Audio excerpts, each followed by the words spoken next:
Bonjour les petits chats, j'espère que vous allez bien pour cette nouvelle vidéo touche-à-tout-chien.fr. 3 infos, 2 minutes, un sujet. Et aujourd'hui, pendant que je vous fais la vidéo, il n'arrête pas de pleuvoir, c'est l'automne et c'est un automne un peu pluvieux. Peut-être l'occasion de parler des dangers de l'automne pour nos chats et nos chiens.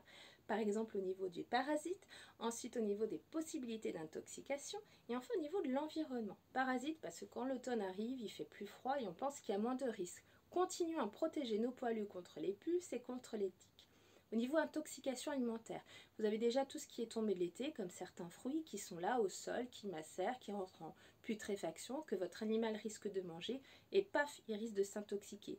Et puis il y a tout ce qui vient de l'automne, châtaigne, marron, gland, pommes de pin, champignons au pied d'un arbre, votre chien le trouve, paf, il le mange, il peut tomber malade, il peut vraiment s'intoxiquer.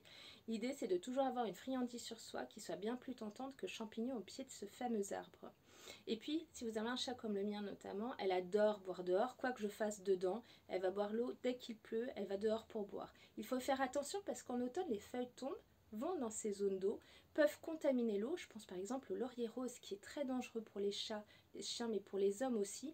Une feuille qui tombe dans le ramequin, le pot de fleurs que le chat va boire, il peut s'intoxiquer, ça peut être très grave. Donc on check, on check régulièrement, on reverse l'eau qui est en train de stocker pour s'assurer que notre animal ne tombe pas malade. Et puis on vérifie son comportement et on n'hésite pas à contacter son vétérinaire.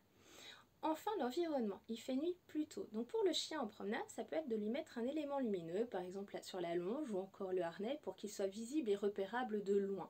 Et puis pour le chat, souvent la nuit tombe plus tôt et on n'aime pas trop laisser nos chats sortir la nuit, donc on les laisse plus sortir. Mais alors le chat va passer de je peux sortir jusqu'à minuit à je peux plus sortir à partir de 19h.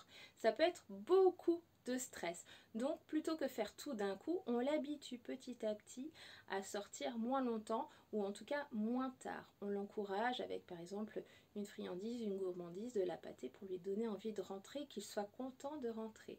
Et puis si je devais donner un dernier petit conseil, faire attention avec la chasse. C'est toujours un vrai danger pour notamment nos chiens. Donc c'est toujours intéressant de rester prudent. J'espère que toutes ces infos vous ont été utiles. Je vous souhaite une très belle journée, un super automne malgré cette pluie.